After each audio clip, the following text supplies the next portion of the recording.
Boa noite a todos, todas e todes.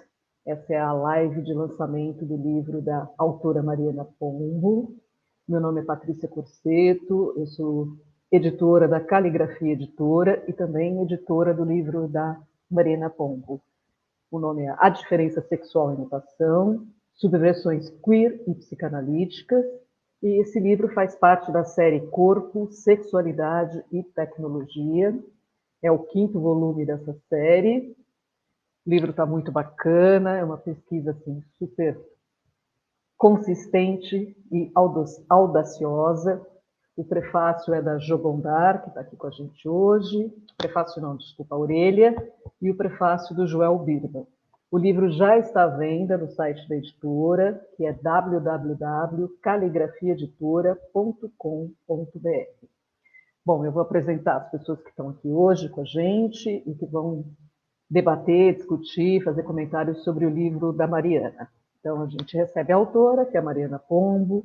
Mariana é psicanalista, professora do Departamento de Psicologia e do Programa de Pós-Graduação em Psicologia da Universidade Federal Rural do Rio de Janeiro. É membro do Espaço Brasileiro de Estudos Psicanalíticos e do Instituto de Estudos da Complexidade. A Mariana realizou estágio de doutorado sanduíche na Universidade de Paris Diderot e pós-doutorado no Programa de Pós-Graduação em Teoria Psicanalítica da UFRJ. Também aqui com a gente, Jo Gondar, que é psicanalista, membro efetivo do CPRJ e professora titular do Programa de Pós-Graduação em Memória Social da Unirio. E o Eduardo Leal Cunha, que é psicólogo, psicanalista, mestre em Teoria Psicanalítica pela Universidade Federal do Rio de Janeiro e doutorado em Saúde Coletiva pela Universidade do Estado do Rio de Janeiro. É professor associado da Universidade Federal de Sergipe, atuando no Departamento de Psicologia e no Programa de Pós-Graduação em Psicologia, do qual é coordenador.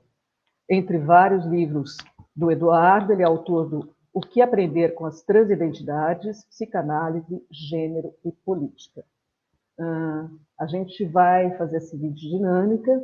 A Mariana vai falar um pouco sobre o livro, o Eduardo e a Jo vão comentar a obra, e depois a gente vai aí abrir para as perguntas, comentários de vocês. Então, quem tiver perguntas e comentários, pode ir deixando aqui para a gente.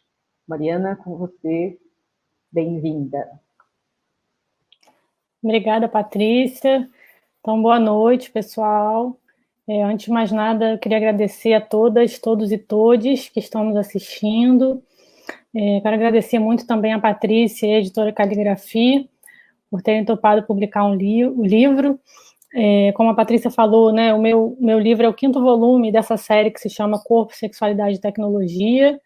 Para mim é um imenso prazer, uma grande honra, assim, fazer parte desse grupo de autores, né, com quem eu me identifico, né, nesse empenho de pensar, né, como a psicanálise precisa se renovar na contemporaneidade. Né, então, também eu queria agradecer muitíssimo a Jo e ao Eduardo por terem topado ler o livro, estar aqui no lançamento comigo, né, a Jo por ter topado fazer a orelha também do livro. Jo e Eduardo são pessoas, psicanalistas que eu admiro muito, né, com quem eu tenho aprendido muitíssimo, né, que certamente influenciam a maneira como eu penso a psicanálise e também a temática desse livro. Né. Bom, então eu vou fazer uma apresentação rápida assim, do livro. Na verdade, vou tentar mostrar um pouco qual é a minha proposta, né, e de que maneira também eu acho que a minha proposta se diferencia um pouco, né, da maneira como essa temática tem sido tratada, de uma maneira mais hegemônica, digamos assim, dentro da psicanálise. Bom, então, o livro ele é resultado de uma pesquisa que eu iniciei no doutorado em Teoria Psicanalítica, na UFRJ, né, sob a orientação do Joel Birman, né, como a Patrícia falou, foi quem fez o prefácio do livro.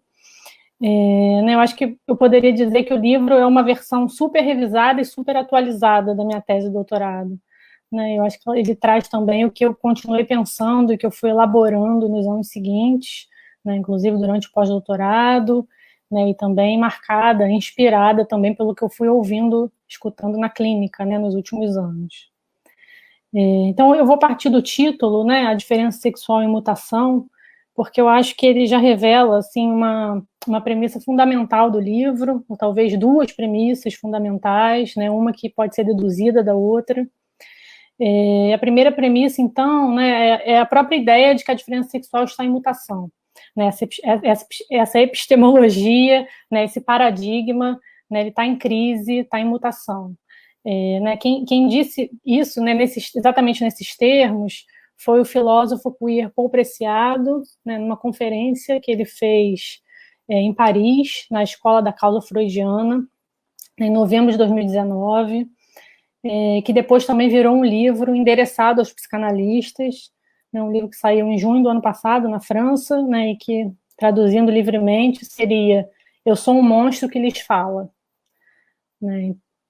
E a segunda premissa, né, eu acho que ela pode parecer óbvia, porque ela é uma consequência lógica da primeira, mas eu acho que é importante anunciar, porque no campo da psicanálise ela é nada óbvia. Né? Eu acho que, na verdade, ela suscita bastante polêmica, né, que é a premissa de que a diferença sexual ela pode mudar, ela é mutável. Né? E ainda indo além, né, de que essa mutação é positiva, é importante, né, uma mutação que deve ser acolhida por nós, que deve nos animar a repensar a própria psicanálise enquanto discurso e prática. Né? Então, quando eu afirmo diferença sexual em mutação, né, eu estou me afastando de uma certa compreensão estruturalista da diferença sexual, que entende essa divisão binária e hierárquica entre os sexos, masculino e feminino, como fundante, como uma categoria insubstituível, da qual não se pode abrir mão, ou cuja mínima mudança ou é impossível ou seria uma grande ameaça à ordem simbólica e à boa subjetivação. Então, né, assim, eu estou pensando, né, ao contrário, a diferença sexual como uma categoria histórica. E eu acho que fazer isso, né, nos possibilita duas coisas. Uma primeira, né, que a gente faça a genealogia dessa epistemologia, né, mostrando as marcas que ela traz, né, marcas patriarcais, marcas coloniais, cis e heterossexuais, né, e também mostrando como ela pode ser violenta, né, e excludente com as dissidências sexuais e de gênero. E a segunda coisa, né, que eu acho que essa posição historicizante, genealógica, nos permite, é também abraçar a ideia da mutação, né, a possibilidade dessa epistemologia ser substituída por uma outra epistemologia, né, que não seja binária, que não seja hierárquica, que seja mais multiforme, né, até porque as próprias transformações, né, que vêm acontecendo nas relações entre os gêneros, nas identificações de gênero, nas experimentações corporais, sexuais, nas formas de exercício da parentalidade, né, tudo isso já escancara, né, que esse paradigma ele não faz mais sentido, que ele está ultrapassado. Né, então, a proposta é que, em vez de a gente pense, né, em vez de a gente pensar em a diferença sexual, esse A maiúsculo, né, como a diferença das diferenças, a gente poderia falar de uma multiplicidade de diferenças. Agora eu queria comentar também o subtítulo, porque eu acho que ele também traz uma aposta que é pouco óbvia, né, no nosso campo psicanalítico, né, subversões queer e psicanalíticas. Eu acho que esse subtítulo ele traz uma aposta, que é uma aposta minha, que, enfim, eu acho que é uma aposta de alguns outros autores também, mas que não é óbvia, né, como eu falei, que é a aposta na possibilidade de uma interlocução interessante, né, uma interlocução produtiva entre psicanálise e teoria queer. Né, e aqui, da teoria queer, eu trago para discussão, sobretudo, Judith Butler e Paul Preciado, né, que para mim são os autores atualmente mais incríveis e mais provocativos em relação a essa temática da diferença sexual, né, da teoria queer. E eu disse, então, que essa aposta ela é pouco óbvia, né, porque eu acho que existe um certo padrão que se repete, né, na maneira de muitos psicanalistas reagirem às críticas que são colocadas à psicanálise pelos estudos de gênero, né, pelos estudos queer. Né, que é uma reação que a gente pode perceber também, né, logo depois dessa conferência do Preciado que eu citei no início, de 2019. Então, uma primeira reação, eu acho que é uma certa raiva, né, uma sensação de estar sendo atacado injustamente, né, que vem acompanhado por uma urgência em defender a psicanálise, né? E às vezes, né, tem um outro ponto que eu acho que é ainda mais complicado, uma certa desqualificação da crítica e de quem critica, né? E é uma desqualificação que aparece assim em frases como: Butler não leu direito Lacan. Se tivesse lido direito, ela não diria, por exemplo, que existe binarismo, que existe hetero ou cisnormatividade na psicanálise, ou então, como eu ouvi mais recentemente, o Preciado não tem como saber do que se trata as formas da sexuação, porque ele não é psicanalista. Né? Então, eu acho que implícita, né, ou explicitamente, né, nesses discursos aparece a ideia de que a psicanálise e a teoria queer elas seriam ordens discursivas inconciliáveis, né? Muita gente fala, não, a psicanálise tem um projeto político, a teoria queer tem um projeto... Desculpa, foi um ato falho, assim, ótimo já. A psicanálise tem um projeto clínico e a teoria queer tem um projeto político, ou que a política da psicanálise é diferente da militância queer, né? Né, o próprio Javier Sáenz, ele tem um livro que se chama, né, de 2005, que se chama justamente Teoria Queer e Psicanálise, né, em que ele fala que os psicanalistas e os teóricos queer não falam de uma mesma realidade, né, que existe entre os dois grupos uma distância abissal, e além dessa reação, né, de desqualificação, ou de dizer que esses dois discursos não se comunicam, né? Também tem uma segunda reação que eu também acho complicada, que é empregar os conceitos da psicanálise. Muitas vezes esses conceitos que são justamente criticados por compor essa epistemologia da diferença sexual, né, usar esses conceitos para interpretar ou analisar as sexualidades queer, as pessoas trans, os gêneros não binários, né? Então, por exemplo, dizer que a gente vive hoje uma nova epidemia de histeria, mas que essa epidemia é trans, né? Ou de localizar o queer, o trans, do lado não todo fálico da tábua da sexuação lacaniana. Né? Então, no livro, eu tento me afastar, eu me afasto, né, desses dois movimentos, né? Tanto de desqualificar as críticas queer, ou dizer que as diferenças são tantas que não há um diálogo possível, como de tentar enquadrar em esquemas já prévios de inteligibilidade tudo que desafia esses esquemas, né? Tudo que é dissidente do regime da diferença sexual.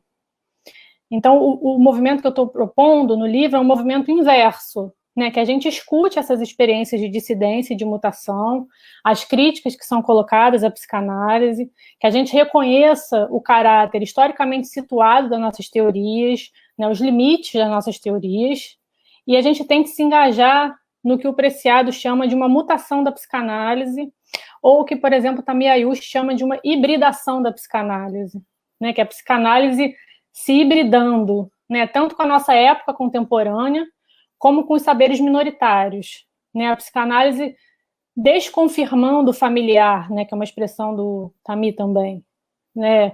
Se abrindo ao novo, né? Então, esse movimento é um movimento no sentido da criação de algo novo, né, da complexificação dos nossos referenciais teóricos, do alargamento dos regimes de inteligibilidade, né, e é claro que, para supor isso, né, eu acho, isso requer, né, que a gente suponha, né, como o meu próprio ato falho já anunciou antes, né, uma inseparabilidade entre teoria, clínica, social e política, né. Então, para fazer isso, né, esse projeto que eu apresentei para vocês, então eu proponho um percurso no livro, né, que passa por Freud e Lacan, e depois se debruça sobre os discursos contemporâneos sobre diferença sexual. Né, e aí tanto discursos que reafirmam esse paradigma, né, como e principalmente discursos que propõem subversões desse paradigma. Eu faço questão de frisar em vários momentos do livro que a minha proposta é fazer uma cartografia desses discursos, né? Então, em vez de anunciar verdades, né, sobre o que é a diferença dos sexos, criticar justamente enunciados que se pretendem verdadeiros e universais.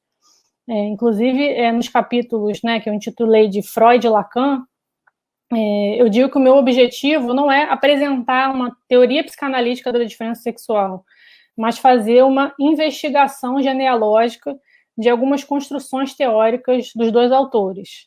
Então, Por exemplo, o complexo de Édipo, a primazia do falo, os impasses do feminino no Freud, ou a função paterna, o nome do pai, simbólico, as fórmulas da sexuação no Lacan. Então, a ideia é mostrar as condições históricas de possibilidade dessas construções, em que medida elas compõem, reforçam ou rompem com a epistemologia da diferença sexual.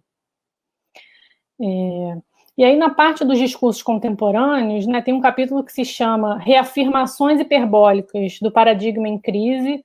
Né, eu acho essa expressão sensacional, é uma expressão do Preciado também, porque ele diz, né, que em momentos de crise epistemológica, como o que a gente está vivendo hoje, enquanto um paradigma não é substituído por outro, muitas vezes há uma proliferação de narrativas que se esforçam para reafirmar de uma maneira hiperbólica, né, de uma maneira exagerada, né, rígida, pressupostos daquela epistemologia abalada.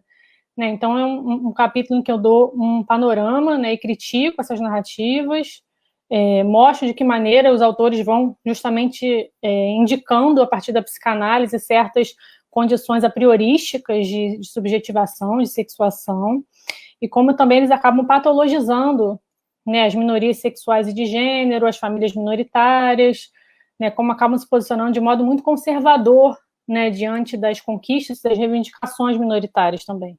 Né, por exemplo, o casamento e a filiação de casais de gays e lésbicas, as intervenções corporais e a mudança de nome, de sexo das pessoas trans. Então, é um capítulo que pode despertar um certo mal-estar, assim, né, mas eu acho que é fundamental, né, a gente saber o que está sendo dito e como a psicanálise tem participado, né, dos debates públicos hoje. Né. O Ivo, né, que foi o revisor do livro, né, ele fez uma leitura super atenta e super mobilizada do livro, e ele me escreveu dizendo que estava sofrido, né, ler essa parte. Ele ficou muito impressionado, né, como é que tinha psicanalista falando, né, determinado tipo de coisa. E aí eu respondi que isso ia melhorar, né, que depois ia melhorar, porque de fato o capítulo seguinte, né, que vem depois, que é inclusive bem mais extenso do que esse das reafirmações, né, traz então o que eu agrupei, né, como sendo as propostas de subversão, né, da epistemologia da diferença sexual. Eu vou ler uma citação do Preciado, né, que inclusive foi uma das epígrafes do livro, que está nesse livro Eu Sou um Monstro que Lhes Fala, né, que eu tinha comentado com vocês. Então eu vou ler aqui. Ele fala assim: a psicanálise está diante de uma escolha histórica sem precedente. Ou ela continua a trabalhar com a antiga epistemologia da diferença sexual e legitima, de fato, o regime patriarcal colonial que a sustenta, se tornando assim responsável pelas violências que produz, ou ela se abre a um processo de crítica política de seus discursos e de suas práticas. Essa segunda opção implica começar um processo de depatriarcalização, de deseterossexualização e de descolonização da psicanálise, como discurso, como narrativa, como instituição e como prática clínica. Então, acho que esse último capítulo do livro, né, que eu dei o nome de Subverter é Preciso, ele reúne propostas que se engajam, né, nessa segunda opção apontada aí pelo Preciado, que são propostas que vão romper, né, com isso que está sendo colocado como supostas leis, né, universais, estruturantes do psiquismo, né, como os binarismos e as hierarquias masculino-feminino, heterossexual-homossexual, função paterna, função materna, né, a própria centralidade do falo e do édipo na subjetivação e na sexuação. Então, são propostas que vão trazer outras ideias, outras referências, né, outras lógicas para a gente pensar e acolher a sexualidade e o gênero em suas diferenças, né, com suas múltiplas identificações e mutações possíveis. Então, acho que é isso. Eu espero que vocês leiam e gostem do livro. Né, espero que ele seja um convite ao diálogo e ao debate, né, sobre essa temática que é tão sensível e, no meu ver, também tão urgente hoje. Obrigada, Mariana. Para quem está assistindo aqui a nossa live, a editora está dando um desconto grátis no frete para quem comprar pelo e-mail, tá? Tem aqui o e-mail, é contato@caligrafiaeditora.com.br. Vou passar aqui a palavra agora para a Jo Gondar. Jo. Bom. Boa noite. Prazer de verdade estar aqui para falar desse livro, que é um livro, eu acho que é muito importante para a psicanálise, para a nossa área e para as pessoas que se interessam pelas questões da sexualidade e pelas questões da diferença. A Mariana, ela escreve esse livro assim, de uma forma muito clara, com uma fundamentação teórica muito consistente, eu acho que vocês perceberam isso pela fala dela, né? E é uma fundamentação consistente sem que a leitura fique pesada. Então, é um livro que a gente não tinha até agora, na nossa área, que a gente precisava bastante. Ela, como ela já falou, é a tese de doutorado dela, né? Uma tese que foi reformulada, não foi reformulada só para ganhar a forma de livro, mas também porque ela acompanhou, nesses 5 anos, né, entre a tese de 2016 e o livro, agora 2021, ela acompanhou os debates principais sobre sexualidade, sobre feminismo, sobre transidentidade, sobre teorias queer, e ela resolve colocar tudo isso em tensão e em diálogo.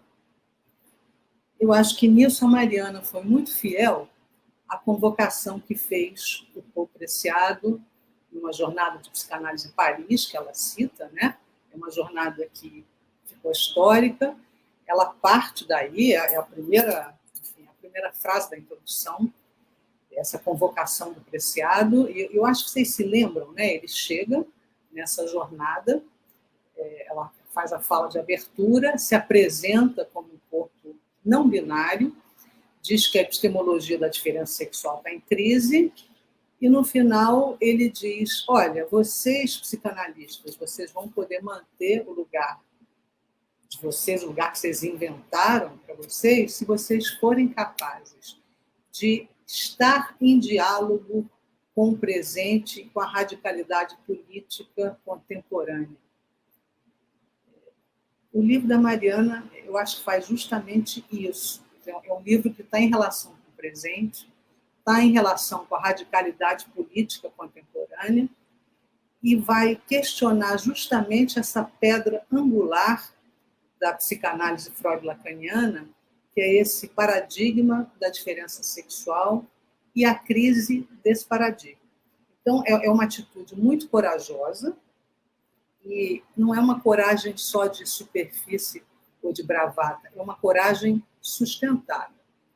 A Mariana faz uma cartografia dos principais discursos sobre a diferença, tanto os discursos que defendem quanto os discursos que criticam e subvertem esse paradigma, né? Então, ela faz uma varredura no Freud e no Lacan, muito bem feita, faz também uma cartografia das principais ideias, dos principais pensadores e pensadores das teorias queer que subvertem esse paradigma, né? Então, aí entra Butler, entra Preciado, entram as dissidências drag, entra o falo lésbico, entram as transidentidades, e também entram, que eu achei muito interessante, os psicanalistas que tentam subverter o paradigma da diferença sexual, inclusive os brasileiros, que aí entra eu e Eduardo, entra Joel Birman, entra Patrícia Porchat, entra Márcia Aran, Natasha Helsinger, entra Pedro Ambra, assim, esses dos que eu me lembro. E eu acho que, com isso, a Mariana já estaria desconstruindo uma psicanálise colonizada. Eu acho que isso é uma atitude assim, muito, muito salutar. A pergunta que a Mariana faz nesse livro não é simplesmente será que a gente pode pensar a diferença sexual de uma outra maneira?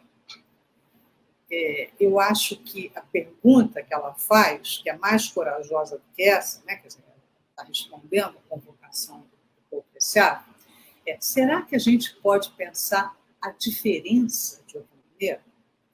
Então, em vez de pensar a diferença sexual como um eixo constituinte da teoria, da nossa prática, quer dizer, em vez de pensar a diferença sexual como a nossa forma principal de conceber a diferença, a Mariana está querendo pensar uma multidão de diferenças, uma multiplicidade de formas de sentir, de pensar, de exercer a sexualidade. Bom, eu não vejo, mas aí sou eu, né? Eu não vejo o paradigma da diferença sexual tão presente no Freud como na leitura estrutural da psicanálise. Quer dizer, na psicanálise francesa, que eu digo, né? É verdade que o Freud escreveu algumas consequências da distinção psíquica, algumas consequências algumas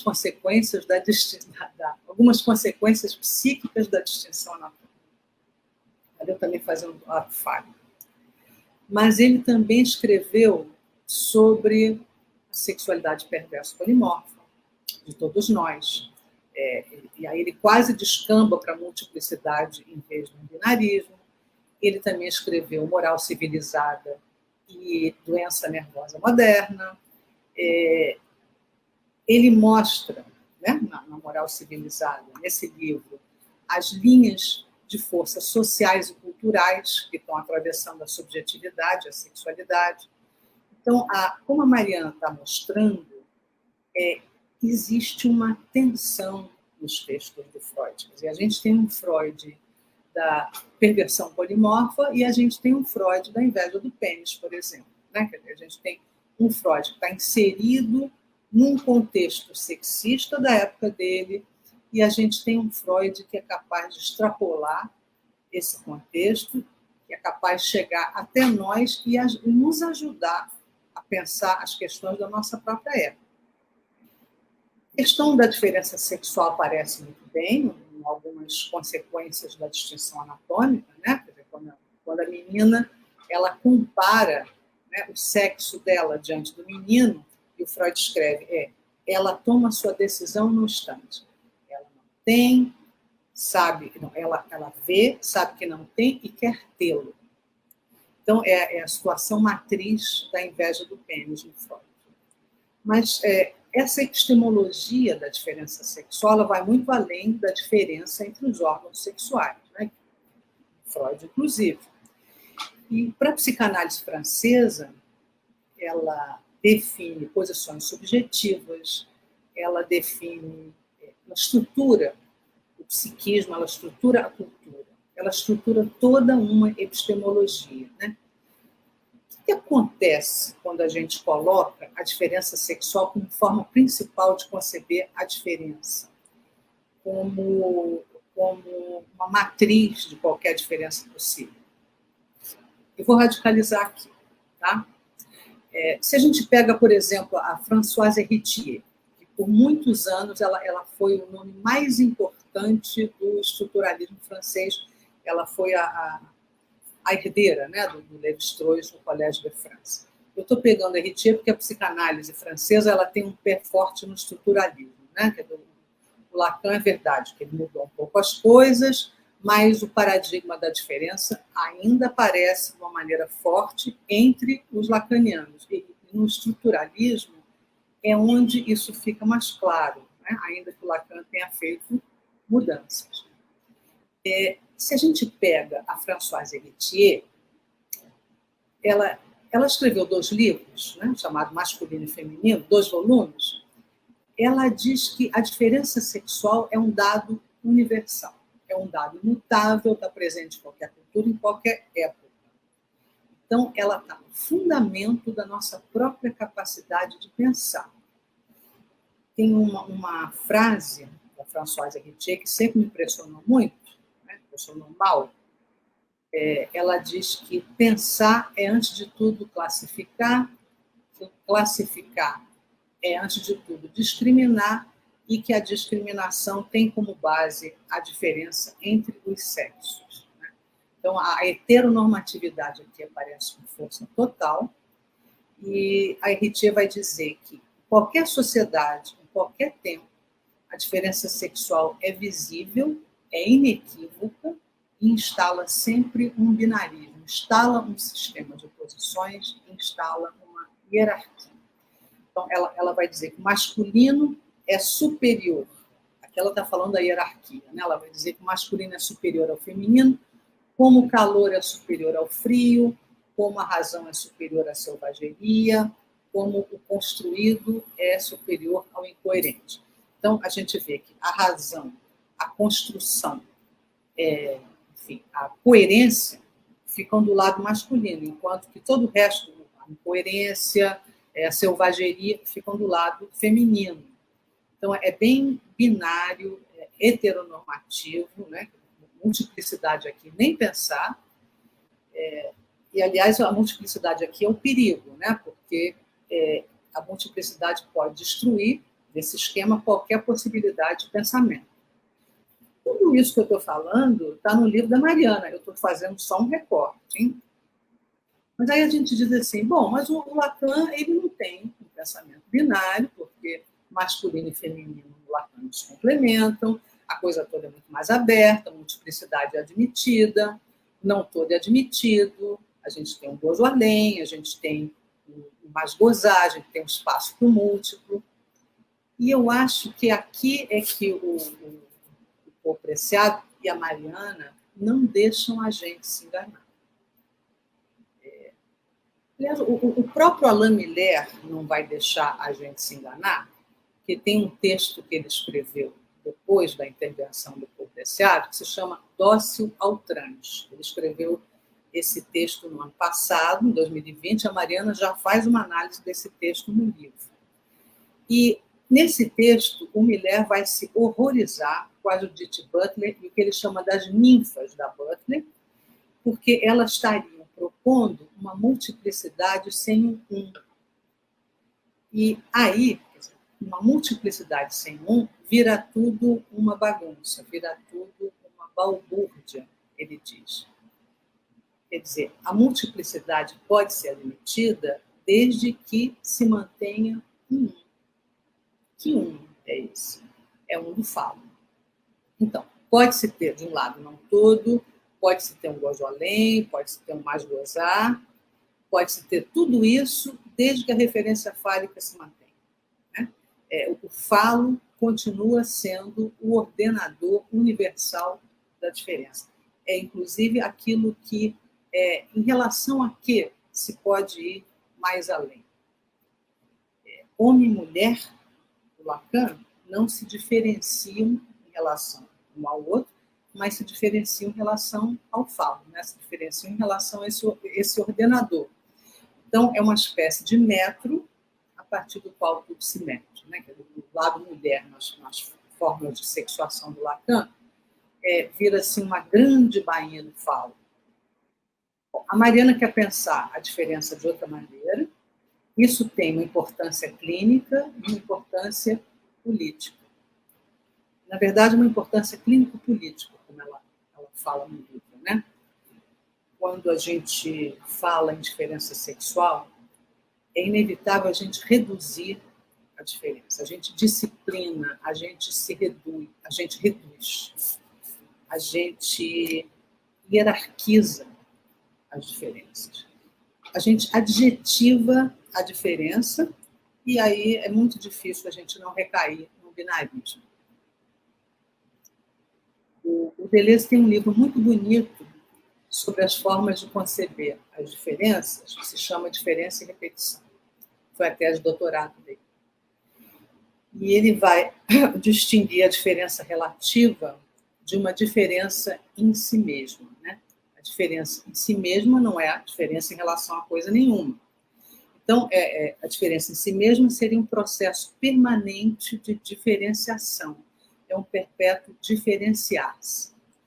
E ele diz que todas as vezes em que a gente concebe uma diferença relativa, como é a diferença sexual, que é relativa tanto em termos de complemento quanto em termos de suplemento, todas as vezes em que a gente concebe uma diferença relativa, tem sempre a suposição de um elemento transcendente, de uma medida prévia, né, de um ordenador universal a partir do qual essas diferenças se definem.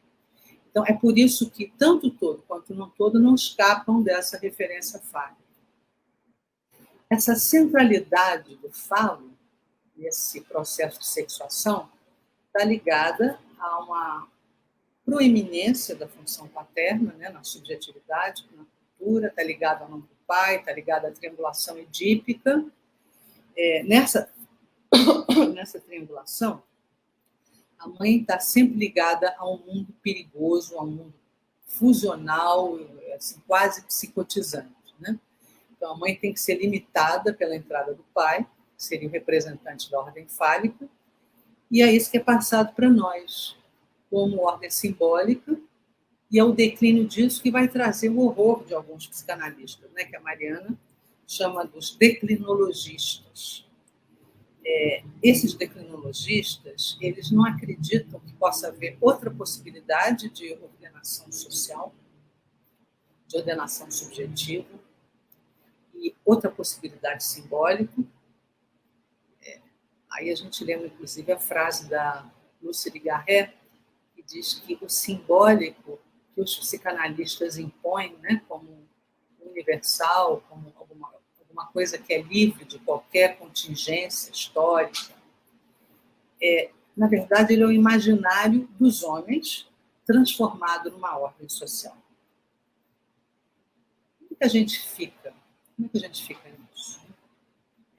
A gente sabe que toda essa epistemologia está em declínio, que ficam, né, assim, tremem nas bases todos os conceitos que estão estruturados a partir desse paradigma.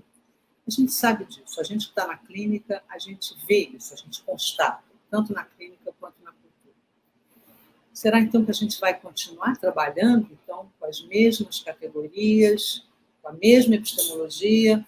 Então, a gente vai ter que dizer, olha, a nossa teoria é muito boa, a cultura é que não está colaborando. Bom, a Mariana quer pensar a diferença de outra maneira, e é nesse sentido que ela propõe que a gente possa dialogar com as teorias queer. As teorias queer nos ensinam alguma coisa. Elas nos ensinam, por exemplo, que não existe uma sexualidade feminina ou masculina invariante, verdadeira, que quando a gente fala em posição feminina ou em gozo feminino, não muda grande coisa, porque isso é só variar as coordenadas prévias, identificatórias. O Paul Preciado, ele tem uma frase boa sobre isso, ele diz, não existe diferença sexual, mas uma multidão de diferenças. Existe uma diversidade de potências da vida. E pensar assim é tirar a diferença sexual do centro. É se trabalhar com uma ideia de diferença que não é adjetivada. Quer dizer, é um formigar de diferenças, é a multiplicidade de diferenças. Então, a multiplicidade feminina, masculina, e multiplicidades que não entram nem de um lado, nem de outro num quadro de sexuação. Isso é dar lugar à indeterminação. Esses modos de sexuação que estão sendo produzidos hoje, eles têm muitas variações que não cabem, que não podem ser classificadas segundo esse quadro que nós temos, né, na nossa tradição psicanalítica. E o desafio não é, como muita gente tenta, colocar a diferença numa posição mais além. O desafio é reconhecer, como faz a Mariana, uma multiplicidade de diferenças, uma multiplicidade de formas sexuais. Isso é fazer uma psicanálise hibridizada, como diz o Camille, né? Hibridizada com outras teorias. E no momento em que a psicanálise se abre e se hibridiza, ela conquista também um lugar fundamental na cultura, porque ela pode ser um lugar onde a gente pode reconhecer que as normas de gênero são contingentes. E a gente, então, pode fazer uma negociação entre a nossa própria polimorfia e as normas de gênero que são impostas para nós. Cada um de nós vai fazer uma negociação que é única nesse sentido. Então, a única invariância que a gente vai poder apostar é que nenhuma sexualidade vai ser considerada, nenhuma forma de sexualidade vai ser considerada definida ou acabada, né? Os caminhos vão ser múltiplos sempre, e todos eles são menores, todos eles são minoritários, no sentido que o Deleuze dava a a uma literatura menor, né? Uma literatura menor é aquela que é desviante em si mesma, e diante de uma literatura maior que é sempre padronizada. Quando a gente dá espaço para a indeterminação, a diferença não tem que se centrar na sexualidade. Então, essas subversões queer que a Mariana conta, as subversões psicanalíticas, elas não vão integrar só sexualidades que fogem ao padrão, mas também diferenças que não são necessariamente sexuais, né? Mas que também fogem ao padrão. Então, diferenças, por exemplo, modos subjetivos, negros, latinos, desempregados, imigrantes, refugiados, quer dizer, todos aqueles que não são straight, todos aqueles que são queer, de alguma maneira. Isso é fazer uma clínica política minoritária. Bom, o Freud dizia, no Mal-Estar, que não existe regra de ouro que se aplique a todos. Quer dizer, cada um de nós vai ter que descobrir por si mesmo de que modo específico cada um pode ser salvo. A gente pode usar essa ideia também em relação à sexualidade, as diferenças, né? Quer dizer, cada um vai ter que encontrar os caminhos do seu desejo, vai ter que encontrar os seus modos de se situar na sexualidade, não como centro, mas como potência de vida. Bom, o livro tem muito mais coisa do que eu falei aqui, eu só fiz um recorte, assim, rápido, dei só uma palhinha a partir desse recorte, mas eu considero que esse livro é um livro imprescindível. Vocês leiam. Obrigada.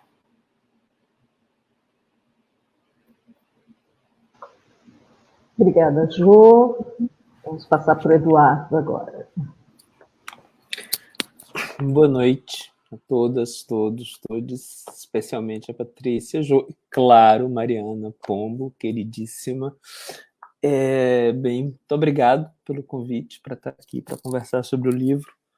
É óbvio que eu vou conversar sobre esse livro com você durante os próximos meses, semanas ou anos, né? Enfim, e isso sem dúvida. Então, hoje é só um começo de conversa, né?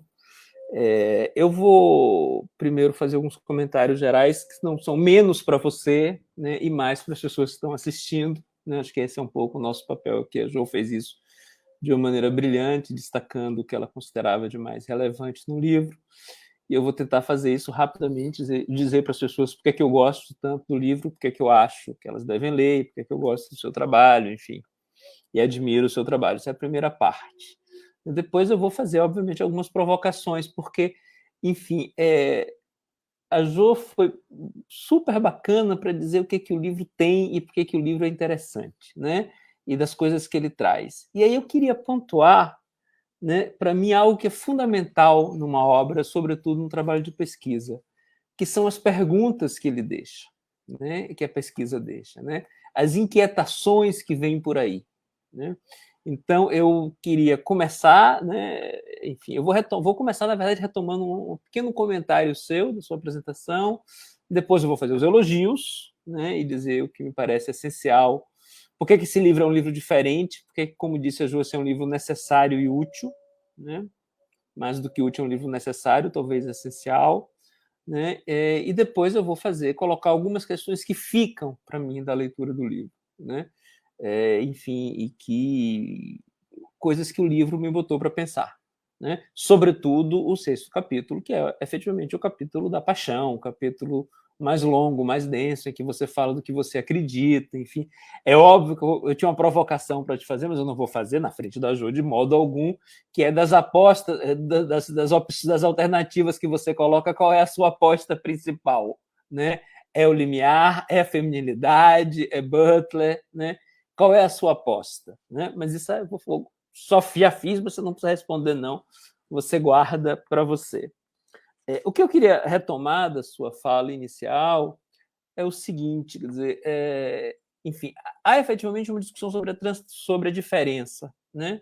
E sobre como pensar a diferença. E esse é um desafio, né? Sobretudo se estamos sob o primado da racionalidade identitária, né? Sob o regime das identidades, né? Então, pensar a diferença é um desafio urgente, né? É preciso instituir outros modos de reconhecimento que não sejam tributários dessa racionalidade identitária. Essa é uma discussão muito nossa, enfim. Então, a diferença é um tema. Mas eu queria aproveitar que a Ju já falou disso para falar de duas outras coisas. Primeiro, que é a questão do sexual propriamente dito, né? Qual é o lugar do sexo na discussão sobre as nossas formas de existência? Qual é o lugar do sexo na discussão sobre o sujeito? Ou pior ainda, ou mais dramaticamente ainda, qual é o lugar do sexo na discussão sobre a verdade do sujeito? Né? E o que é que nós vamos entender como sexo ou como sexual? Né? Eu vou retomar isso no final, porque isso, obviamente, traz uma provocação nesse sentido de onde é que eu gostaria que você avançasse mais? Né? Onde é que a gente pode ir? O que é que me deu vontade de ficar pensando? Né? E a segunda questão é em relação à epistemologia. Né? E aí, para dizer que isso é muito importante, né? Tem uma hora que você fala que a diferença sexual é mutável, né? E isso é óbvio que isso fica muito claro, quer dizer, o pensamento sobre a diferença é mutável. Mas quando você fala em epistemologia e quando o Preciado fala em epistemologia, eu acho que vocês estão tocando num ponto fundamental, que é o seguinte: o pensamento é variável. Né? É possível pensar e perceber o mundo de outro modo. Né? Ou seja, é possível regular a nossa relação com o mundo e com as pessoas à nossa volta a partir de outros modos de conhecer. Eu acho que esse é um pensamento fundamental. E é por isso que a crítica que a Jo fez ao pensamento da Françoise Héritier é central no seu livro, é central nessa discussão. Porque o que está dito ali é assim: não há outra forma de pensar. Né?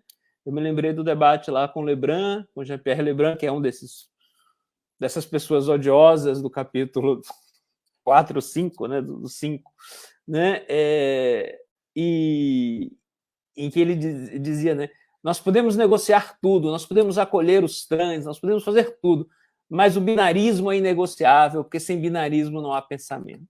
Então, eu acho que essa é uma questão fundamental que toca no seu livro, né, enfim, que coloca, né, quer dizer, coloca em questão não só a diferença sexual, mas o próprio sexual, né, e o próprio pensamento. Ou seja, toca no elemento central da discussão hoje dos estudos de gênero, que é a discussão relativa aos limites do humano. Né? Não é à toa que Preciado se auto-intitula um monstro. Né? Ele não pertence a esse regime de inteligibilidade que hoje define o humano. Então, pensar uma nova epistemologia é pensar um novo regime de reconhecimento do que é o humano. E isso não é uma tarefa banal. Né? E justamente por não ser uma tarefa banal, nós precisamos de ferramentas simbólicas e teóricas, né? E você nos oferece muitas ferramentas teóricas para pensar isso.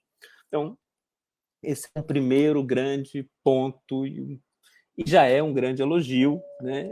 Mas eu preferia que fosse visto como um reconhecimento, né, do que está em jogo na sua discussão. Né? Em segundo lugar, né, eu queria falar um pouco de por que esse livro, para mim, é vital. Né? E o que o distingue de tantos outros livros, de tantos outros textos produzidos recentemente, né? Sobre a diferença sexual, sobre transidentidade, sobre gênero, enfim, e, sobretudo, a partir da psicanálise. Me parece que essa diferença essencial é que o seu livro não é apenas um livro sobre gênero, ou sobre sexualidade, ou sobre diferença sexual. O seu livro é fundamentalmente um livro, uma interrogação da psicanálise. É um livro sobre a atualidade da psicanálise. Né? E é um livro sobre a atualidade da psicanálise que solidamente, né, como já foi dito aqui, né, se ancora, né, numa cartografia exemplar das questões, né, e numa descrição genealógica das respostas apresentadas até agora. Ou seja, situa a atualidade da psicanálise numa história, né, e reconhece a dimensão sócio-histórica de todo o conhecimento produzido pela psicanálise. Isso, para mim, é uma distinção enorme, essa é uma diferença enorme, talvez muito mais importante do que a diferença sexual, sabe? Uma diferença marcada por um posicionamento ético-político. Né? marcado por uma certa hospitalidade em relação ao pensamento que é estrangeiro à psicanálise, né? Uma psicanálise que se deixa interpretar, que se deixa analisar, que se deixa desconstruir, né? Que toma os estudos queer, os estudos de gênero, não como inimigos, mas como analisadores, né? Eu me lembro de uma fala do Foucault, né, que ele diz: aqui eu estou como paciente diante dos analistas, porque eu falo, vocês me interpretam, né? A psicanálise tem uma dificuldade, os psicanalistas têm uma dificuldade de se colocar nesse lugar de quem fala e pode ser interpretado, né? E pode ter seus pontos delicados apontados, né? Isso se articula a uma outra coisa muito legal do seu livro, muito bacana. Eu adorei quando eu vi pela primeira vez o Eduardo Jardim de Moraes, que depois se tornou meu amigo, que é uma pessoa muito bacana, enfim, um dos grandes professores de filosofia desse país, que o Eduardo, na primeira conferência que eu vi dele, ficava falando assim: não, porque Otávio Paz é muito bacana, gente. Hannah Arendt é bacana. Então, tem essa simplicidade de dizer, né? Assim, as coisas são bacanas. E uma coisa bacana do seu livro é que, veja bem, tem uma discussão teórica super sólida e super consistente. Né? Mas essa discussão teórica, né, essa elaboração, ela nunca perde de vista a dimensão cotidiana, dos incidentes banais do cotidiano, né? Da realidade das pessoas que são discriminadas, né? Da realidade dos enfrentamentos, né? A questão do banheiro, por exemplo, né, e de quem pode ter acesso a qual banheiro, das violências sofridas por pessoas trans ou não binárias, né, ou simplesmente um pouco diferentes, né, das violências que essas pessoas sofrem ao entrar simplesmente no banheiro público. Isso está percorrendo o seu livro o tempo inteiro, você não perde isso de vista. Quer dizer, é possível, né, discutir a teoria com rigor conceitual, ou seja, trabalhando no nível de abstração bastante alto, né? Primeiro, sendo legível para as pessoas, sendo clara, sendo agradável de ler, mas, sobretudo, sem perder de vista, né, aquilo que o Freud chamava de a nossa miséria banal, né? Porque, afinal de contas, é para isso que a gente faz teoria, né? Para elaborar o sofrimento e os impactos produzidos por essa miséria banal, né? Então, me parece, e é aí que eu vou fazer a ligação com o que eu estava dizendo antes, né, que isso é possível porque é um livro que se dá no espaço contratransferencial, né? Ou seja, é um livro no qual, né, o trabalho teórico ele está claramente implicado, né? Ele traz a implicação clara do autor, né, para colocar de uma forma melhor, né? Efetivamente você está ali entre a subjetividade e a política. E, aliás, esse é um dos outros grandes temas do livro, né? Essa articulação necessária, ou essa imbricação entre o subjetivo e o político. Isso é uma coisa que fica muito clara no seu livro. A gente não tem que propor uma articulação entre o político e o subjetivo, porque eles já estão imbricados desde a sua origem, né? Isso é muito bacana ver isso se materializando no seu livro.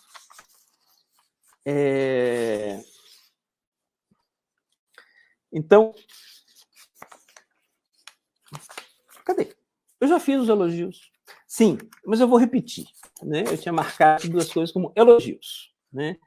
Primeiro, é esse esforço que você faz de costura delicada entre esses diferentes níveis de análise do problema, certo? Da questão propriamente teórica, né, relativa aos fundamentos da psicanálise, né, inclusive apontando, né, sua articulação com uma ontologia ou com uma antropogênese, né, até ao enfrentamento de situações concretas no campo sociopolítico. E, em segundo lugar, claro, né, esse trabalho de revisão da literatura, que é de causar inveja, né, a qualquer pessoa que algum dia tenha escrito uma tese, né? Essa disponibilidade e esse esforço, esse trabalho pesado, braçal, né, que você fez, né? E aí,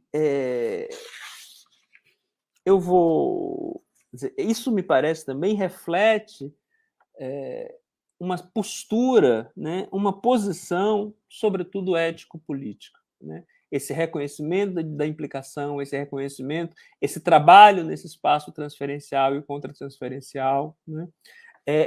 Essa honestidade, né, ao lidar com autores com os quais você não concorda, né?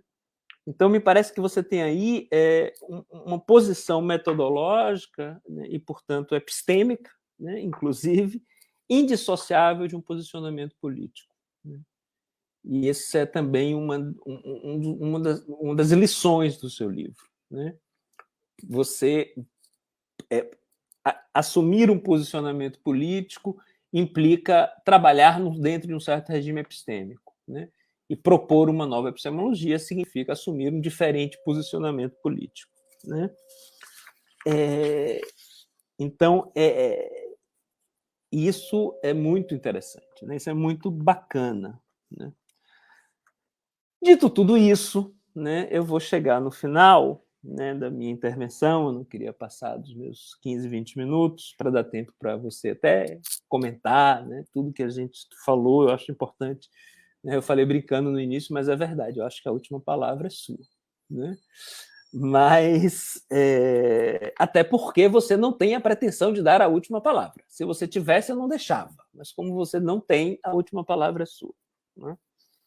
Mas, enfim, eu tenho algumas questões teóricas, né, sobretudo a partir do 6º capítulo, né?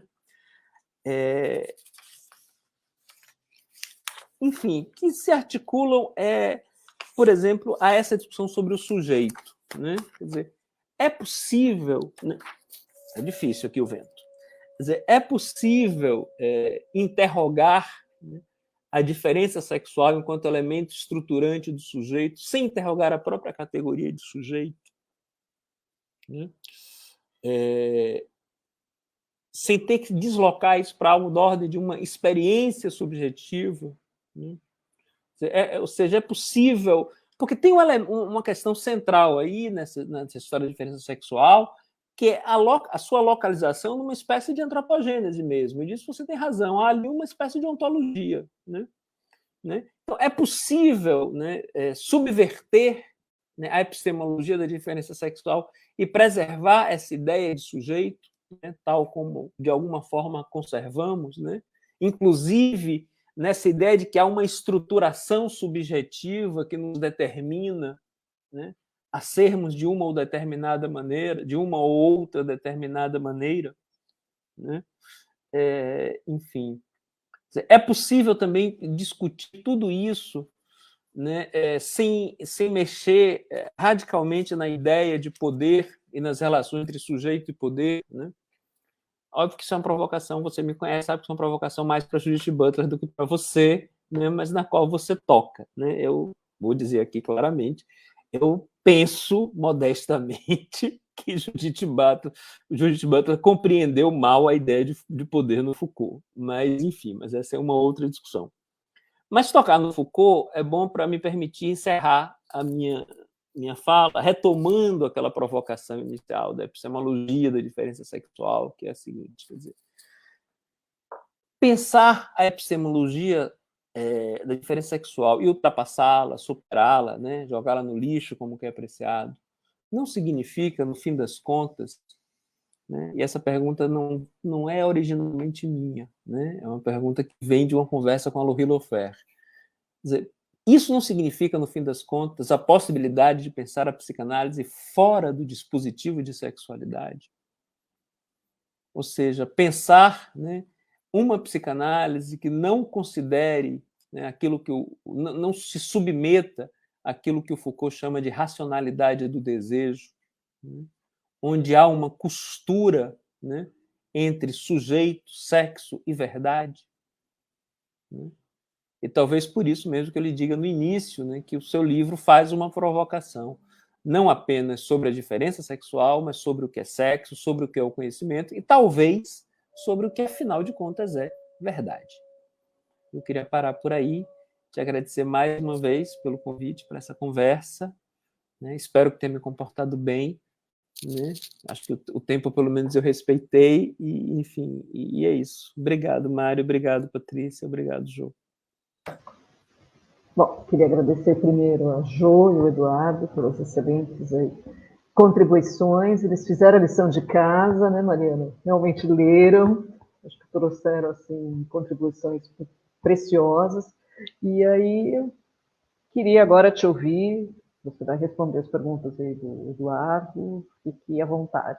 Se alguém tiver pergunta, estiver assistindo e tiver pergunta, pode dirigir a Mariana aqui, que a gente encaminha, gente. Mariana?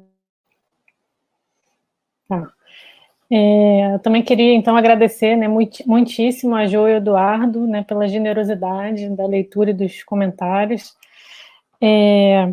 Eu acho que a Jo tocou num ponto, né, que eu acho que é muito importante, né, e a gente até conversou ontem, né, sobre isso, porque a Jo esteve na minha banca, né, tanto da qualificação como da defesa do doutorado, né. E na ocasião da defesa, né, eu ainda não estava... eu acho que, né, depois da defesa, a partir, né, do que eu continuei pesquisando, estudando, ouvindo, foi que eu consegui elaborar, né, essa ideia, né, dessa muito também a partir do próprio Preciado, né, com esse último livro, né, essa passagem, né, do que é a diferença sexual, né, dessa epistemologia para uma outra coisa, né, para um outro regime de diferenças, digamos assim, né, porque né, não adianta falar, né, numa diferença sexual não binária, porque isso nem existe, né, na verdade, né, porque quando a gente está falando da diferença sexual, já pressupõe, né, todas essas normas, né, todos esses enunciados que vêm junto, né. A Butler, ela fala uma coisa que eu acho que tem a ver com isso, que é interessante, né, quando ela está pensando, por exemplo, na categoria de simbólico, no lacaniano, né, e ela está um pouco conversando, né, com os autores estruturalistas, e ela fala, né, que ela fala assim, que existem dois tipos, né, que a gente poderia dizer que existem dois tipos, digamos assim, de autores estruturalistas, né, que pensam a diferença sexual. Tem aqueles que pensam a diferença sexual, né, ligada, né, ao patriarcado, né, tudo isso que vem junto com ela, e com esses, né, seria impossível um diálogo, ela diz, mas tem os outros, né, que não conseguem abrir mão da diferença sexual porque estão pensando a partir desse esquema estruturalista, mas que estão tentando pensar de uma outra maneira, pensar essa diferença sexual, mas de uma forma mais acolhedora das diferenças, né, que eu acho que é um pouco alguns autores que eu trago, né, no 6º capítulo, numa sessão que eu chamei com Lacan ainda, né, que são psicanalistas lacanianos contemporâneos que apesar de manterem, né, a diferença sexual como base, não abrirem mão, eles estão tentando pensar de alguma forma, de acolher a diversidade, a diferença e tal. Mas então aí a Butler diz que com esses é possível um diálogo. Mas ainda assim, né, a posição da Butler e a posição que eu também estou sustentando é outra, não é essa. Né, é uma posição que vai além.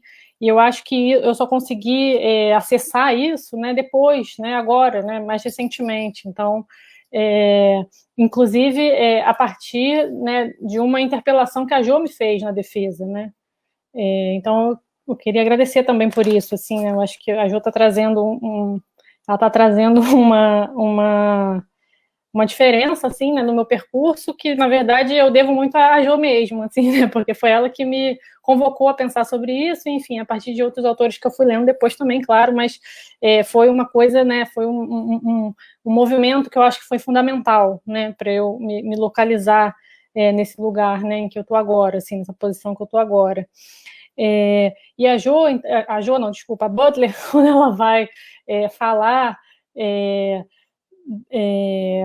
dessas, né, porque ela vai falar, ela vai propor uma espécie de uma ressignificação queer do simbólico lacaniano, né, ela vai fazer algumas provocações, assim, e o que ela vai dizer é que não adianta, né, a gente multiplicar as posições que já existem dentro do simbólico, né? Então, por exemplo, quando ela está pensando o gênero, ela fala, não adianta a gente falar que existem 50 gêneros, o Facebook botar lá, sei lá, 18 opções para você marcar de gênero, né? Ela vai dizer que, enfim, é claro que isso é uma estratégia possível, uma estratégia que pode ser interessante em algum nível, né? Mas que existe um outro nível, que aí é o mais importante, que é você conseguir alargar as próprias fronteiras do simbólico, que aí eu acho que tem a ver com o que o Eduardo estava falando, né, que é essa coisa dos limites do humano, né? Não adianta você dizer, não, então a partir de agora tais e tais e tais pessoas também vão ser humanos, mas você manter aquele regime que diz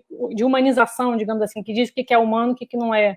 Né? Então, a proposta, eu acho, né, da Butler, da teoria queer, enfim, o que eu estou também me apropriando a partir disso, né, que a gente consiga alargar as fronteiras do simbólico, as fronteiras do humano, né, não sei se ficou claro assim o que eu quis dizer, mas eu acho que isso tem a ver com essa ideia da multiplicidade em vez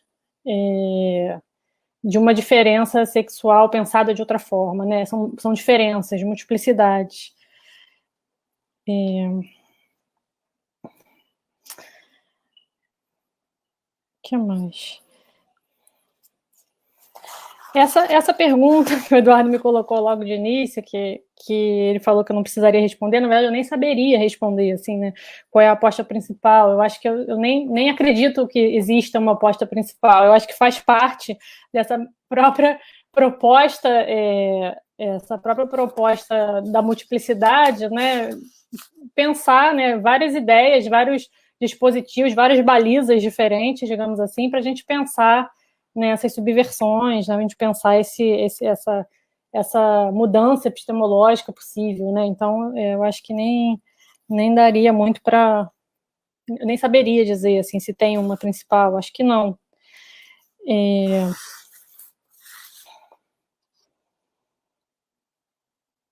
Agora, essa pergunta, né, essa questão sobre se seria possível interrogar a categoria de diferença sexual sem interrogar a categoria de sujeito, ou essa própria ideia, né, de estruturação subjetiva, se seria mais interessante a gente falar de experiência subjetiva, né, como você falou. Na verdade, assim, eu não sei muito bem, porque a própria categoria de sujeito, né, eu acho que existem muitas maneiras de se entender, né, o sujeito, assim. O próprio estruturalismo, né, tem uma ideia de subjetivação, né, de constituição psíquica, né, subjetiva, né, que parte da ideia, né, de que existem, né, determinadas leis estruturantes, né, do psiquismo como algo estruturado no sentido da rigidez, né, então... mas eu acho que quando a gente pensa o sujeito a partir da Butler, que pensa a partir também do Foucault, né, essa ideia porque a Butler, eu acho que aquele capítulo lá da vida psíquica do poder, em que ela fala do Freud, do Foucault, eu acho assim muito, muito, muito interessante, assim, porque ela vai justamente, né, partindo do Foucault, e ela vai mostrando, né, como que esse processo, né, de que ela chama de subjetivação, ela vai dizer que existe um certo paradoxo, né, nesse processo de subjetivação, porque ao mesmo tempo, né, em que o sujeito ele se assujeita ao poder, né, às relações de poder, no sentido de que ele precisa internalizar as normas para se constituir como sujeito, né, a subjetivação ela também fala de um devir do sujeito, né, e eu acho que a Butler, quando a gente pensa, né, a constituição do sujeito a partir das normas, e não a partir dessas leis estruturantes, né, o falo, o nome do pai, né, todas essas balizas, digamos, estruturalistas, eu acho que quando a gente pensa a partir das normas, né, a partir da internalização das normas, a partir de repetição de normas, eu acho que existe sempre a possibilidade, né, da mutação, existe sempre a possibilidade de uma repetição que é diferencial, né, existe sempre a possibilidade. Então, eu acho que pensar o sujeito a partir disso, a partir a partir de uma perspectiva Foucaultiana ou da própria Butler, a gente está sempre falando de um sujeito, eu acho que a gente pode dizer que a gente está sempre falando de um sujeito em mutação nesse sentido, né, um sujeito que está sempre, né, porque a própria Butler fala do próprio inconsciente, né, como perpassado pelas normas, mas também resistindo às normas, né? Então, eu acho que existe, né, essa né, como se dentro de nós convivessem sempre os discursos majoritários, os discursos minoritários, a gente tivesse sempre, como acho que a Jo falou sobre isso também, a gente sempre negociando um pouco com as normas, né? E essa negociação, ela pode ser tanto no sentido de se submeter, de reafirmar as normas, como de parodiar, né, como a Butler fala, né, como de repetir de uma maneira diferente, e aí, a partir disso, ir produzindo diferenças, né, assim que eu entendo, né, então, eu acho que depende, né, de como a gente entende o sujeito. Eu sei que você tem algumas críticas sobre essa coisa da norma, da internalização, a gente já discutiu algumas vezes sobre isso, né, mas é assim que eu penso, e eu acho que a própria Butler, né, ela aponta para um conceito que para a gente da psicanálise é muito importante, que é o conceito de identificação, né? Ela também fala disso, né, quando ela pensa o processo de subjetividade, né, a constituição do sujeito, né, ela faz uma crítica muito grande à identidade e ela valoriza a identificação nisso que existe de pluralidade, de mutação. Então, eu acho que se a gente pensa, né, a subjetividade, a constituição do sujeito a partir de normas, né, a partir das normas e não das leis, né, e a partir das identificações, não das identidades, eu acho que a gente pode dizer que esse conceito é um conceito que tem, que coaduna, digamos assim, que combina com a ideia da mutação da diferença sexual. É o que eu penso, assim.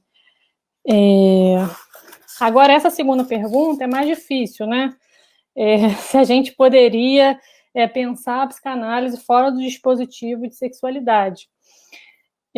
Mas eu acho que talvez sim, porque essa epistemologia da diferença sexual, né, como acho que vocês dois trouxeram isso, ela também, ela dá uma importância crucial à sexualidade, à diferença justamente entre os sexos, e ela deixa, né, de lado outras diferenças. A própria Butler fala disso, a própria raça, por exemplo, né, outras diferenças que ficam colocadas como se elas fossem menos importantes no processo de constituição do sujeito, né? Então, essa ideia, né, que o Foucault fala, né, mostra super bem na história da sexualidade, né, de que a nossa identidade, né, a nossa verdade, né, o que nós somos tem que ser buscado, né, na nossa sexualidade. Talvez quando a gente pense, né, um dispositivo, um regime, né, de diferenças múltiplas, né, que não só que inclua não só a sexualidade, talvez a gente possa falar também de um dispositivo, né, de um paradigma, de uma epistemologia em que a sexualidade ela também saia desse lugar, né, da diferença mais importante na Constituição. Não sei, eu estou pensando agora, mas eu vou continuar pensando e a gente também pode continuar conversando, né, sobre isso. Não sei se vocês querem falar mais alguma coisa. E dizer obrigado, só isso. Bom, por enquanto a gente não tem perguntas, tem só comentários aqui. E eu queria te fazer duas, então. Ih, caramba. Não, simples, calma, é só para a gente esquentar o debate e deixar as pessoas curiosas, né? Tá, claro. O Eduardo falou que, por exemplo, o capítulo que mais o tocou foi o relacionado às paixões, né? Uhum. O que mais me causou foi justamente o que você fala das subversões, né? Sim, sim. Então, eu queria que você falasse um pouquinho mais sobre isso, como subverter, que eu acho que não é a pergunta, e outra, se você realmente acredita e aposta nesse diálogo entre psicanálise e estudos queer. Levando em conta que, por exemplo, a gente não tem aí só psicanálise, né, como um saber ou como um dispositivo de poder. A gente tem os psicanalistas, né, como atores desse movimento, né. Então, eu queria te ouvir um pouquinho, né, nesses dois itens. Tá. Então, Patrícia, essa pergunta, né, de como subverter, na verdade, até é a primeira sessão, né, do capítulo eu coloquei, né, como subverter, que eu acho que até tem a ver com essa primeira pergunta que o Eduardo fez, né, sobre a questão do sujeito, né, da norma, das relações de poder, né, porque eu tô partindo, né, assim, a ideia de subversão que eu estou assim, vendendo no livro, né, na qual eu estou apostando no livro, a ideia de subversão Foucaultiana, butleriana, né, que é a ideia justamente de que nós todos estamos inseridos, né, num sistema normativo de sexo e de gênero, nós todos, para nos tornarmos sujeitos, como eu estava falando com o Eduardo, nós internalizamos determinadas normas do que é ser homem, do que é ser mulher, por exemplo, né, nós repetimos isso necessariamente na nossa vida cotidiana, né, na maneira como a gente se veste, na maneira como a gente mexe o nosso corpo, na maneira como a gente fala, enfim, né, a gente está o tempo inteiro, né, performando, né, que é o conceito da Butler de performatividade, a gente está sempre performando determinados atos de gênero, determinadas performances de gênero, né? Então, o que a Butler vai dizer é que a gente só pode subverter de dentro desse sistema.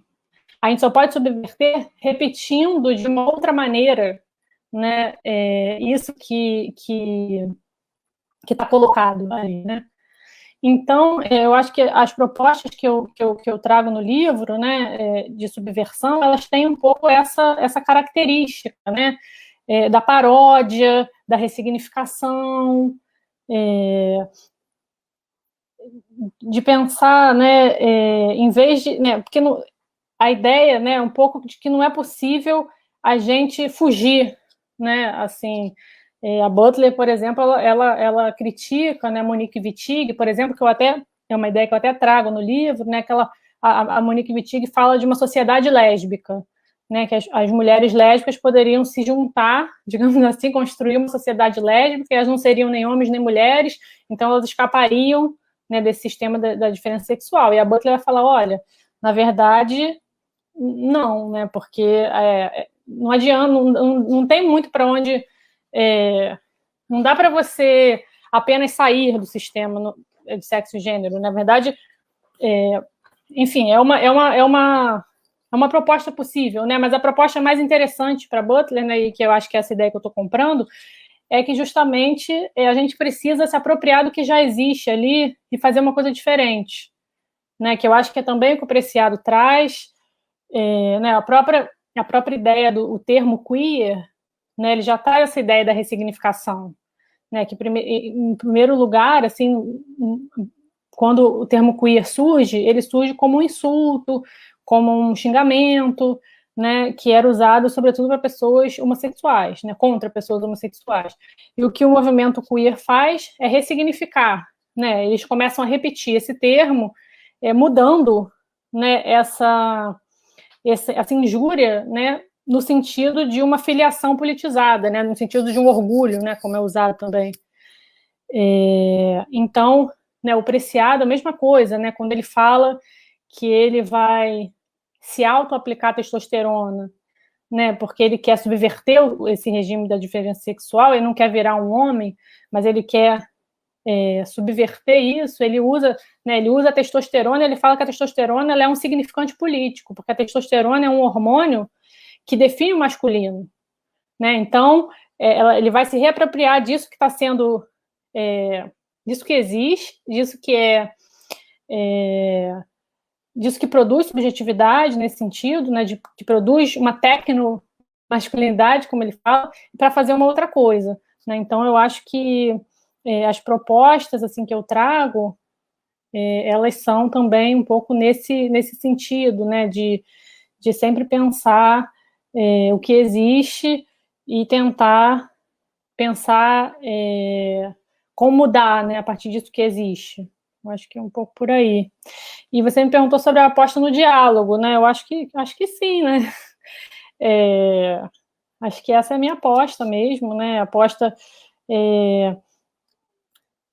na verdade, é porque eu não sei nem se é um diálogo assim, um diálogo sem um diálogo consensual, não é nesse sentido do consenso que eu estou falando, né? É no sentido mesmo do debate, no sentido de tensões, né? De tensões de encontros e desencontros, né? Mas eu acho que diálogo no sentido de que seja possível, né? De que essas críticas que são colocadas à psicanálise elas sejam ouvidas, né? Elas não sejam rechaçadas a priori como ataques, né? Isso que eu falei logo no começo, isso para mim é muito chocante, assim, e as pessoas falam isso com todas as letras, né? Estou escrevendo esse artigo para defender o lacanismo dos ataques injustos, né? As pessoas falam assim nesses termos mesmo. Então, eu acho que a aposta é nesse sentido. E a Butler, né, eu até falo isso na conclusão do livro, a Butler ela fez uma entrevista com a Patrícia Porchat, uma entrevista super interessante, acho que é de 2010, né, quem não conhece vale muito a pena ler, em que a própria Butler fala que a psicanálise, que ela critica também os estudos queer, os estudos de gênero, né, que quando eles dizem que a psicanálise é só a normalização, né? Ela diz que a psicanálise ela também tem alguma coisa a dizer pelos estudos de queer, que eles também deveriam ouvir a psicanálise, né? O próprio Preciado, né, que ele critica com super afinco assim, a psicanálise, ele também deu uma entrevista recente em que ele fala que a psicanálise pode ajudar muito, né, todo esse sofrimento causado pelo patriarcado, né? Então, é nesse sentido, assim, né? Eu acho que o diálogo, as trocas, né, elas são possíveis, assim, essas trocas mútuas, assim, né? Eu acho que sim, a minha aposta é essa, sim. Perfeito. Eduardo, Jô, vocês gostariam de completar alguma coisa? A gente está aí no finalzinho da live, eu vou deixar aberto para quem quiser fazer. Eu queria agradecer, né? Queria agradecer o convite, a discussão, né? Eu acho muito bom estar aqui conversando com vocês sobre um tema tão importante para a gente, mas eu queria fazer um desafio para a Mariana, para um outro livro, hein? É porque quando a gente sai do circuito freud-lacaniano na psicanálise, a gente encontra, em outras perspectivas da psicanálise, uma noção de diferença que não é a diferença sexual, uma concepção de multiplicidade, um não binarismo, né? A gente encontra, enfim, uma noção de diferença mais rica. Por exemplo, o Winnicott diferença, mas não é o establishment psicanalítico. Quem sabe você pode, outro livro, pegar a partir daí. Claro. Vou aceitar o desafio, com certeza. Eu acho que, assim, o Freud e o Lacan, eles foram os autores sobre os quais eu mais me debrucei no livro, porque eu estava tentando mostrar justamente porque todas essas discussões, né, que existem, assim, no contemporâneo, muito raro que o Lacan, por exemplo, não seja citado, principalmente nesses autores, né, porque isso é até um argumento que eu já usei, assim, em discussões sobre isso, porque quem está lá dizendo na França, né, os psicanalistas que estão lá se manifestando na França, dizendo que não pode deixar ter casamento entre pessoas do mesmo sexo, né, no final da década de 90, eram todos lacanianos. Né? Então, então, o que eu estou querendo dizer é o seguinte, eu acho que eu me debrucei mais sobre Freud e Lacan, porque esses são os autores que são retomados no contemporâneo, né?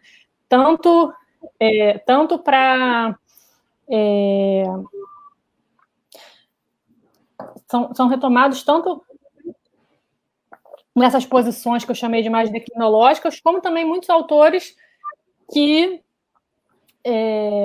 tentam responder essas críticas que são colocadas à teoria queer. Então, eu acho que eu tentei trazer por essa proposta mais cartográfica mesmo, né? Assim, de mostrar, né? Ó, isso foi dito naquela época, agora as pessoas estão repetindo, não sei o quê. Mas, realmente, eu acho que você tem toda a razão. Inclusive, né, quando eu falo da sua ideia do limiar, eu trago muito rapidamente, claro, o Winnicott, mas eu acho que sim, acho que é um ótimo desafio. Quem sabe a gente também pode fazer alguma coisa junto. Nossa, sabe? Eu vou pegar a deixa da Jo para lembrar uma coisa do Agamben, que ele diz o seguinte: todo livro que a gente publica é o resto de um livro que a gente não conseguiu escrever. Então você faz o favor de escrever o livro que você ainda não conseguiu. No mais, é isso. É nada, é isso. Foi ótimo. Acho que, enfim, Tinha uma outra provocação que eu acabei não fazendo, que tem a ver com esse caráter defensivo da psicanálise, que muitas vezes ganha tons claramente identitários, né? E que é uma pergunta sobre afinal, que é o psíquico nessa história, né? Toda essa discussão entre o subjetivo e o político, né? Ela se desdobra numa reflexão sobre o que é o psíquico, né? E me parece que a psicanálise, de alguma forma, se esquiva, né, de debater essa questão, né? Embora diga o que é o inconsciente, enfim, tente... O psíquico é o inconsciente é a linguagem, mas o inconsciente não é só a linguagem, enfim. Tem aí um espaço, né, para uma reflexão sobre o psíquico que talvez nos ajude a pensar nessa imbricação entre subjetividade e política. Enfim, então, ou seja, muitas questões ficaram, né? Sim. E olha que eu li corrido, né? Sob pressão. Imagine lendo com calma. Tragédia que não vai ser, de perguntas para fazer. Então, tá bom, gente. Muito obrigado, viu? A todos vocês. Mariana, mais alguma coisa? Não, só agradecer mesmo. Vou deixar aqui o livro, mais uma vez. Para quem se sentiu aí causado pelas inquietações e pelos comentários da Jo e do Eduardo. Queria te agradecer, Mariana, por ter escolhido a nossa editora, Caligrafia Editora, por essa preciosidade. E a gente aguarda o livro que você ainda não escreveu. Tá bom. Obrigada, gente. Boa noite, muito obrigada. Boa noite. Todo mundo que Patrícia. nos assistiu. Pois não. Pode falar. Acho que seria legal dizer que o vídeo vai ficar gravado depois, né? Ah, sim, o livro fica o livro também, mas a live fica disponível aqui no Facebook para quem quiser rever, para quem não conseguiu assistir, e depois a gente posta no canal da editora no YouTube. E aí a gente vai divulgar, passa para a Mariana também. Então, queria agradecer, gente. Boa noite aí a todos. Tchau, tchau. Boa noite, gente.